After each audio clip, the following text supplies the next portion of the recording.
Olá, me chamo Vinícius, aluno de Eletricidade Aplicada da UFRN. Vou estar gravando esse vídeo agora para explicar a resolução do Laboratório 3, como solicitado pela professora Jossana.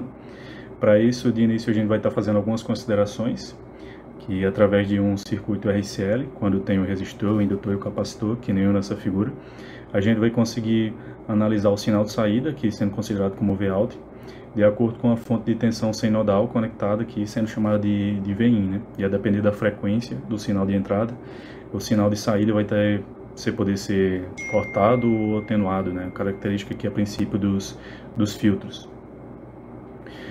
Um dos parâmetros que analisa os circuitos dessa natureza é a equação do ganho de tensão, né? A medição do ganho de tensão, que representa o quanto da amplitude do sinal de entrada é transferido para o sinal de saída. E essa medição a gente consegue através do módulo da equação do ganho de tensão, que a gente vai estar mostrando aqui para frente.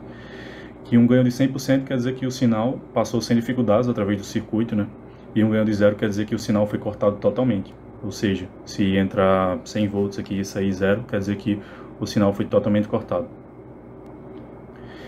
Aqui vai consistir em algumas etapas esse laboratório. O primeiro é achar a equação de ganho, que foi citada aqui, essa do ganho de tensão.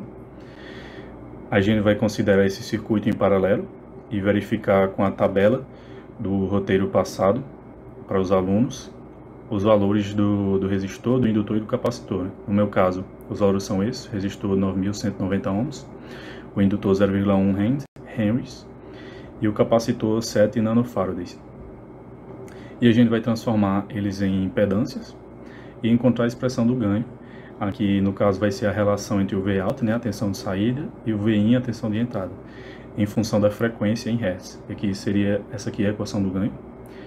E quando o ganho é 100%, quer dizer que o sinal de entrada foi transferido integralmente até a saída, como a gente citou. E aqui a gente vai considerar que o sinal está sendo atenuado ou cortado quando o ganho foi inferior a 70,7. Ou seja, se entrar 100 volts e sair só 70, no caso a gente já vai estar considerando que o sinal foi cortado, né? Primeiro de tudo, a gente vai estar colocando a fonte de tensão senoidal aqui. E a gente sabe que para transformar o resistor, o indutor e o capacitor em impedâncias, a gente tem que seguir alguns pontos. O próprio resistor já vai ser a indutância resistiva, né? Então, os R aqui a gente pode estar chamando de R. O indutor a gente pode estar chamando de J, a reatância indutiva. E o capacitor a gente vai estar chamando de J, reatância capacitiva, né? O J sendo o número imaginário nesse caso. Aqui a gente pode ver que a tensão de saída, sendo chamada de Vout, ela se dá através do divisor de tensão formado pelas impedâncias de R, no caso vai ser ZR, e ZL e ZC em paralelo, né?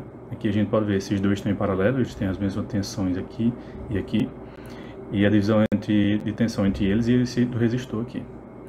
Então a gente fazendo a equação da divisão de tensão, né? No caso para Vout, ficaria ZL em paralelo com ZC sobre ZL paralelo com ZC mais R, né? No caso que está sendo considerado aqui, vezes a tensão que no caso seria VIN. Aí a partir disso a gente manipula trazendo o VIN para o lado de cá, ou então você pode dividir os dois lados por VIN. Aí a gente vai chegar na equação de ganho que a gente quer, que é Vout sobre VIN, que vai ficar ZL paralelo de ZC sobre ZL paralelo de ZC mais R.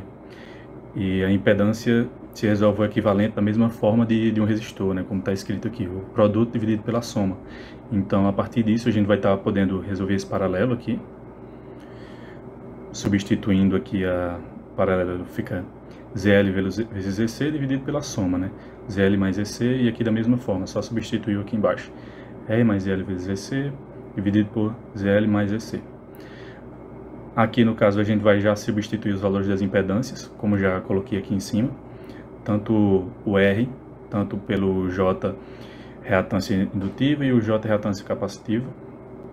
E aqui a gente vai chegar nessa equação, J reatância indutiva vezes menos J reatância capacitiva, dividido pelo J reatância indutiva menos J reatância capacitiva, dividido por J reatância indutiva vezes menos J reatância capacitiva, que isso divide J reatância indutiva menos J reatância capacitiva mais R, né? E aqui a gente tem que considerar, a gente está considerando esse menos aqui nesse caso, porque a reatância capacitiva já vai ser negativa nesse caso, né? E a partir disso é só manipulação algébrica que a gente pode estar fazendo. Aqui a gente vai estar cancelando o J, né? Número imaginário ao quadrado, vai estar cancelando, primeiro de tudo. Depois a gente faz um MMC da fração do denominador, né? Para deixar tudo pelo mesmo denominador dessa fração aqui de baixo. Depois a gente repete a primeira e multiplica pelo inverso da segunda. Se cancela aqui e aqui. Aí a gente vai acabar chegando nessa equação aqui, que por fim, isolando, né, colocando em evidência o J, a gente vai chegar nessa equação, que é ZL vezes o impedância indutiva vezes impedância capacitiva, dividido por indutância indutiva vezes a capacitiva, mais J, que multiplica a impedância indutiva vezes R, menos a impedância capacitiva menos R.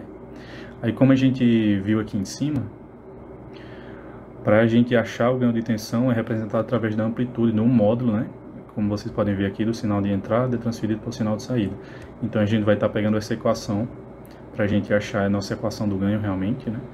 Vai estar colocando ela em módulo, colocando a raiz e ao quadrado, a gente vai tirar essa equação aqui, como vocês podem ver, e essa é a equação do nosso ganho, né? Então a gente finaliza essa primeira etapa do laboratório. A segunda etapa seria, uma vez encontrada a nossa equação do ganho, a gente traçar um gráfico em função da frequência em Hz, considerando limites para as frequências de 30 Hz a 100 kHz no eixo X, né? Podendo modificar de acordo com o necessário. Aqui a gente utilizou o Excel, pegamos os nossos valores, né, selecionados, a gente colocou o valor da impedância capacitiva e o valor da impedância indutiva, o valor da frequência e o valor do Vout e Vin. No caso, aí a gente plotou no gráfico aqui do lado. E a gente pode estar tirando algumas análises disso, né? Como vocês podem ver aqui, o pico máximo foi um pouco acima dos 40 kHz de frequência, que deu aproximadamente 0,8, né? O ganho a equação de ganho. Então a gente pode analisar aqui, quer dizer que o máximo aproveitado, o valor de saída do circuito, né, foi de aproximadamente 80% do valor de entrada, ou seja, se entrar 100 nessa frequência aqui, um pouco acima de 40 mil Hz, a gente vai estar saindo mais ou menos 80 volts, né, no nosso circuito. Então nesse caso ainda não estaria sendo cortado, porque aqui a gente está considerando que corta só abaixo de 70,7%. E de acordo com nossa simulação, a terceira etapa, né, no caso, de acordo com o gráfico que a gente tem lá em cima, a gente identifica a frequência na qual o sinal é atenuado ou cortado em 5 vezes, né, o ganho de aproximadamente 0,2, a equação de ganho, e simula com a amplitude do sinal de entrada de 100 volts, a gente vai comparar as amplitudes também dos sinais de entrada e de saída, e ver se a atenuação se verifica, né. Bom, primeiro de tudo a gente pode ver aqui que o ganho equivalente a 0,2, a gente pode ver aqui que foi menos de 20 mil, a gente vai colocar aqui um valor aproximado, porque como é um valor aproximado da equação de ganho, 0,2, então não teria muito problema nesse caso. Aí a gente vai estar colocando esse valor de 14.300 kHz, aí, em conjunto com a tensão de entrada, né, como solicitado, a gente coloca aqui na fonte de tensão senoidal, ou 100 volts, e a gente chega na imagem acima, né? A gente coloca esse Vin e o Vout aqui para fazer essa medição de acordo com o que está a tensão de entrada e saída. E a gente consegue colocar esses diagramas de tempo aqui. O simulador que eu usei foi o Faustad.